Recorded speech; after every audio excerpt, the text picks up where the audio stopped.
हरि ओम तत्सत। सभी मेरे साथ दोहराएंगे। या देवी सर्वभूतेषु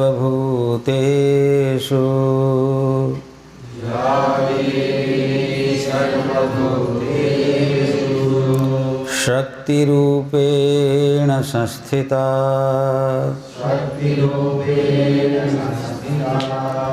नमस्तस्यै नमस्तस्यै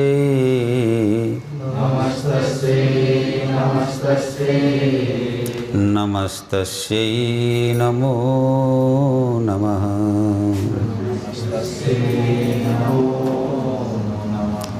या देवी सर्वभूतेषु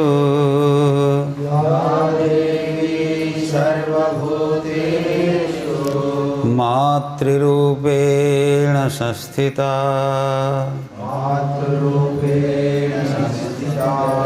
नमस्तस्यै नमस्तस्यै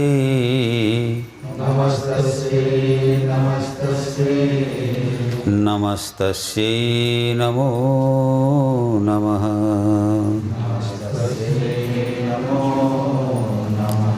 नमस्तस्यै नमो नमः। बोलिए जगज्जननी जगदम्बे माता की जय। हरि ओम तत्सत। आज 2020 के शारदीय नवरात्र का शुभारंभ दिवस है। आज से आगामी 25 तारीख पर्यंत हम सब प्रतिवर्ष की भांति आनंद निकेतन के इस पावन परिसर में जगत जननी जगदम्बा विश्वात्मिका भगवती का पूजन अर्चन पाठ एवं हवन करेंगे। हम सब का परम सौभाग्य है कि भगवती की कृपा से प्रतिवर्ष हमें शारदीय एवं वासंतिक दोनों ही नवरात्रों को बड़े ही आनंद और उल्लास के साथ श्रद्धा भक्ति एवं विश्वास पूर्वक पालन करने का अवसर मिलता है। आज प्रथम दिवस है। जैसे कि हम सभी जानते हैं, इन 9 दिनों में हम भगवती के 9 रूपों की आराधना करते हैं, जिन्हें प्रायः सभी जानते हैं। प्रथमम शैलपुत्री च, द्वितीयम ब्रह्मचारिणी, तृतीयम चंद्रघंटेति कुष्मांडेति चतुर्थकम, पंचमम स्कंदमातेति, षष्ठम कात्यायनीति च, सप्तमम कालरात्रेति महागौरीति चाष्टमम, नवमम सिद्धिदात्री च नवदुर्गा प्रकृतिता। भगवती के इन 9 रूपों की आराधना हम इन 9 दिनों में करते हैं, जिसका आज प्रथम दिवस है। आज मलमास की समाप्ति कल हो गई है, जिसे पुरुषोत्तम मास कहा जाता है। इस वर्ष आश्विन 2 माह था।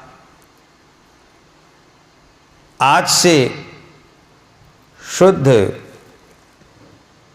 वो अशुद्ध नहीं था, मलमास को पुरुषोत्तम मास कहते हैं। ये तो ज्योतिष की गणना के आधार पर है। पुरुषोत्तम मास था वो। आज आश्विन शुक्ल पक्ष की प्रतिपदा है और प्रतिपदा के दिन हम प्रथम भगवती की आराधना शैलपुत्री के रूप में करेंगे। सारी व्यवस्थाएं यहाँ हो चुकी हैं, लेकिन इस वर्ष थोड़ी सी विडंबना ये है कि कुछ विशेष कारणों से सरकारी प्रतिबंध अनेक तरह से हैं और वह विशेष कारण है सारे विश्व में व्याप्त कोरोना महामारी। देखो, महामारी शब्द दुर्गा सप्तशती में भी आया है, महामारी कीयते। आज सारा विश्व पिछले मार्च अप्रैल से लेकर के आज तक और न जाने आगे कितने दिनों तक, एक अनिश्चित काल तक सारा विश्व एक भयंकर महामारी के भय से त्रस्त है। और ऐसा त्रस्त कि सारा विज्ञान ठप हो गया है। सारे लोग हर तरह से प्रयास कर रहे हैं कि कैसे महामारी से बचें, कैसे ये दूर हो विश्व से। लेकिन सबसे यही गलती हो रही है कि महामारी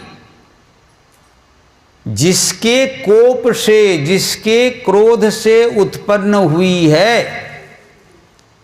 उस शक्ति स्वरूपा भगवती के प्रति सभी सजग नहीं हैं।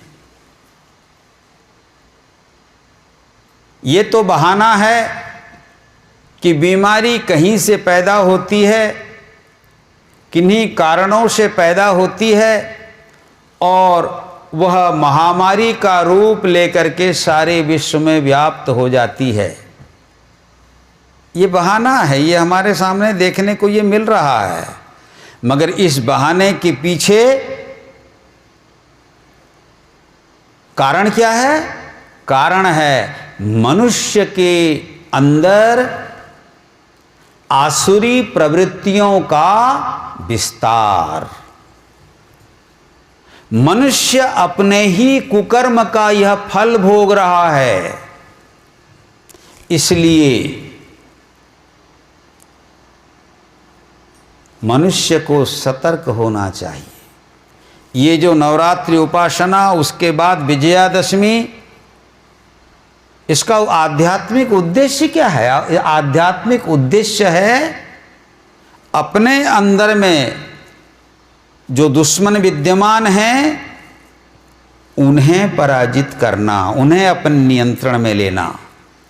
बाहर के दुश्मन तो खतरनाक होते हैं मगर उतने खतरनाक नहीं होते जितने अंदर के दुश्मन खतरनाक होते हैं। इसलिए मनुष्य को इस उपासना के माध्यम से अपने अंदर में स्थित आसुरी प्रवृत्तियों पर नियंत्रण करने का प्रयास करना चाहिए। इसीलिए ये उपासना है। और जो कोई भी व्यक्ति आसुरी प्रवृत्तियों का विनाश कर देता है अथवा उन्हें अपने नियंत्रण में ले आता है, वह रोगी नहीं होता, वही स्वस्थ होता है।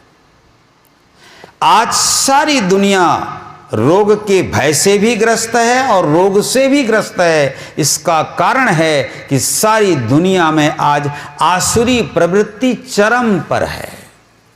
मैं आज इसका विस्तार नहीं करना चाहता हूं, लेकिन आप सबको मालूम है कि आज भारत हो, अमेरिका हो, जर्मन हो, माने यूरोप, अमेरिका, ऑस्ट्रेलिया, चाइना से लेकर के जितने भी महादेश हैं, देश हैं, सब जगह मनुष्य की प्रकृति बिगड़ी हुई है और प्रकृति बिगड़ने से उसकी प्रवृत्ति बिगड़ी हुई है। प्रकृति और प्रवृत्ति बिगड़ जाने से उसके कार्य भी बिगड़े हुए हैं और उसकी सोच भी बिगड़ी हुई है और उसका निर्णय भी बिगड़ा हुआ है। और यही इस भयंकर परिस्थिति का परिणाम है। इसलिए राष्ट्राध्यक्षों को भी सतर्क होना चाहिए। उन्हें नहीं समझना चाहिए कि हमारे हाथ में अगर अस्त्र शस्त्र हैं और विज्ञान है तो हम दुनिया को जीत लेंगे। अरे दुनिया को तुमने बनाया नहीं है, तुम बिगाड़ भी नहीं सकते, और दुनिया में तुम आए हो पराजित हो करके, तो तुम विश्व विजयी नहीं बन सकते। इस सत्य को सबको स्वीकार करना होगा, चाहे दुनिया का कोई भी देश हो, दुनिया का कोई भी राष्ट्राध्यक्ष हो, शासकों को, विचारशील पुरुषों को इस पर विचार करना है, क्योंकि उन्हीं के विचार और व्यवस्था के आधार पर सारी साधारण जनता या तो सुख भोगती है या फिर दुख भोगती है। इसलिए आज इस उपासना के प्रथम दिवस पर मैं सभी साधक साधिकाओं को एवं विश्व के सभी मनुष्यों से ये आग्रह करूंगा कि हे मित्र, जागो और वास्तविकता को जानो, अपने अहंकार को मारो, तो विजयी आत्म विजयी बन जाओगे। और जो व्यक्ति आत्म विजयी होता है वही यथार्थ में विश्व विजयी कहलाता है। मैं आज इस प्रथम दिवस पर भगवती के चरणों में प्रार्थना करूंगा कि विश्व से यथाशीघ्र यह महामारी कोरोना आपकी करुणा से समाप्त हो, क्योंकि आप ही करुणा करेंगे। शक्ति की करुणा होगी तो ही आपके अंदर, जिसको इम्यूनिटी पावर बोल रहे हो, शक्ति बोल रहे हो, उसका विकास होगा। ध्यान रहे, किसी पदार्थ से किसी शक्ति का विकास नहीं होता है, सब कुछ मन से होता है। जिसका मन प्रसन्न रहेगा, जिसका मन शक्ति से ओतप्रोत रहेगा और जिसका मन ईश्वर निष्ठा से भरपूर रहेगा, ये कोरोना रूपी महामारी क्या, कोई भी महामारी उसकी कोई कुछ बिगाड़ नहीं सकती। दुर्गा सप्तशती में हम सब भगवती की प्रार्थना करते हैं, तो आप सबको एक मंत्र मालूम होगा, और मैं इस माध्यम से जितने भी लोग सुन रहे हैं, मुझे देख रहे हैं, उन सब से आग्रह करूंगा कि इस मंत्र को आप पढ़ना, इस मंत्र के तात्पर्य को समझना। मंत्र है रोगान अशेषान अपहंसि तुष्टा, रुष्टा तु कामान सकलान अभीष्टान, त्वामाश्रितानां न विपन्नराणां, त्वामाश्रितामाश्रयतां प्रयान्ति। इस श्लोक का तात्पर्य बहुत महत्वपूर्ण है। रोगान अशेषान अपहंसि तुष्टा। हे मां, जब आप प्रसन्न हो जाती हैं, आप संतुष्ट रहती हैं, तो समस्त प्रकार के रोगों का विनाश कर देती हैं, अपहन से नष्ट कर देती हैं। इसका मतलब, हे जगद्धात्री, जगत जननी, शक्ति, पराशक्ति, पराम्बा, आप जब किसी पर संतुष्ट हो जाती हैं तो उसका सारा रोग नष्ट हो जाता है। अर्थात कायिक रोग, वाचिक रोग, मानसिक रोग, या कहो आधिदैहिक और आध्यात्मिक, और तीनों प्रकार के ताप अपहंसी, आप संतुष्ट होने पर सबका रोग दूर कर देती हैं। और अगर रुष्ट हो जाती हैं तो रुष्टा तु कामान सकलान अभिष्टान, और जब क्रुद्ध हो जाती हैं तो सबके कामनाओं को नष्ट कर देती हैं। कुछ भी चाहो, अगर शक्ति रुष्ट है तो आपकी कामना पूरी नहीं होगी। इसीलिए हे मां, त्वामाश्रितानां न विपन्नराणाम, जो कोई भी व्यक्ति आपके आश्रय में चला जाता है, आपकी शरण ले लेता है, आपकी गोदी में बैठ जाता है, न विपन्नराणाम, उसकी अब कोई विपत्ति नहीं रहती। और विपत्ति तो नहीं रहती, त्वामाश्रयाम आश्रयताम प्रयान्ति, बल्कि आपका आश्रय लेने पर उसकी विपत्ति तो दूर हो जाती है, अपितु वह व्यक्ति भी अन्य का आश्रय बन जाता है, आश्रयदाता बन जाता है। देखो भगवती करुणा करती हैं तो हमें आश्रय देती हैं, और आश्रय देने के साथ साथ हमें भी आश्रयदाता के रूप में जगत में प्रसिद्ध कर देती हैं। इसलिए मैं सभी से ये आग्रह करूंगा, बड़ी श्रद्धा भक्ति और निष्ठा के साथ भगवती की आराधना करें, तो ये कोरोना रूपी महामारी अपने आप नष्ट हो जाएगी। क्योंकि उसके ही क्रोध से, प्रकृति के क्रोध से ही ये महामारी पैदा हुई है। तो प्रकृति की कृपा हो जाए तो ये महामारी अपने आप शांत हो जाएगी। मेरी प्रार्थना है भगवती के चरणों में, लोगों के मन में हे मां आप ऐसे भाव पैदा करें कि उनके अंदर की आसुरी प्रवृत्ति नष्ट हो, दैवी प्रवृत्ति आपकी कृपा से उनके अंदर प्रकट हो और सबका कल्याण हो, क्योंकि आप ही कल्याणदात्री हैं। इन्हीं शब्दों के साथ आज भगवती के चरणों में पुनः प्रार्थना करते हुए समग्र विश्ववासियों के कल्याण के लिए विनम्र निवेदन करते हुए वाणी को विश्राम देते हैं। सबका कल्याण हो। शारदीय नवरात्र के पावन पर्व के प्रथम दिन पर हम सभी विश्ववासियों के प्रति मंगल कामना करते हैं। ओम तत्सत, हरि ओम तत्सत, हरि ओम तत्सत।